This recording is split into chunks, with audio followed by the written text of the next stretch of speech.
downloadsource.net. Hello everyone, welcome to the channel.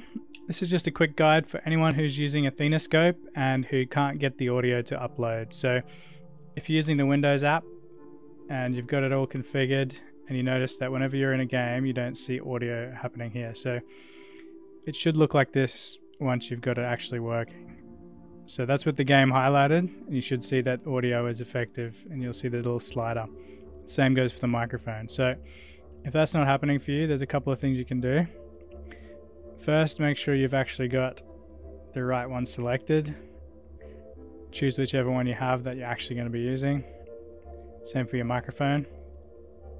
If that doesn't fix it, we can jump over to the control panel. So just open the control panel. Go to sound. And this will open a little dialog here, little window, and you'll see all your sound devices. Now, playback and recording. So we'll start with playback. So these are my two. Simply right click on it and set as default, or right click on it and set as default communication device.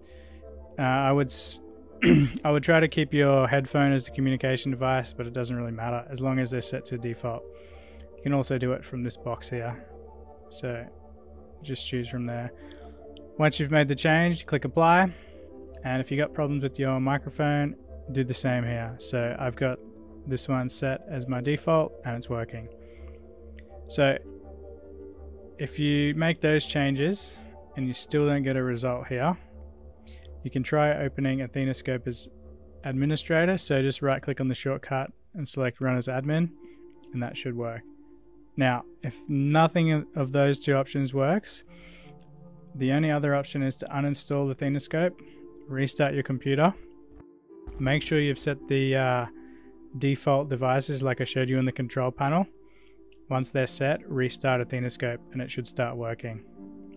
So that's pretty much it. There's another solution. I haven't tried this, but apparently if you've got a headset or something that uses this combined headphone and microphone plug, to get a splitter, so it will split them into two channels.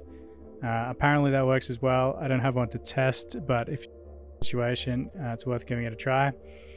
And one last thing, if you haven't updated Athenascope in a while, you'll grab the latest version and you'll notice that they've actually got a higher bit rate now. It used to only be 6,500, but you can go up to 9,000 now, which makes quite a big difference to quality. Anyway, that's it for this one. I hope you found that useful, and thanks for watching. See you next time.